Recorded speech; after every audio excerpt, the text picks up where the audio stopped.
këto lasere, se ndoshta për neve që jemi laik të fushës, i ndëgjojmë se emra dhe themi ko kanë firma ndryshme, ose nuk e dimi. Po se cila për tyne ka një rol specifik në smundje të caktume. A shkojmë kështu... Po shkojmë me rënd. Isha nalë fillimisht të laseri fotokoagulime që e përmende. A si funksionon, ose të cilat smundje, ose kush o potencial për këtë laser me marë trajtim?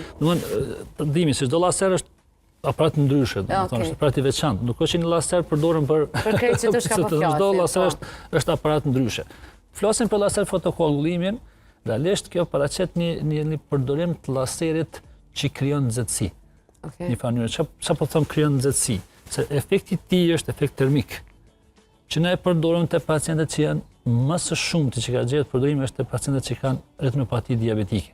Do të thonë të ata pacientë që kanë diabet dhe kanë dëmtime në sy. Do të thonë tash për çfarë bëjnë në këtë rast? Për përdorëm energji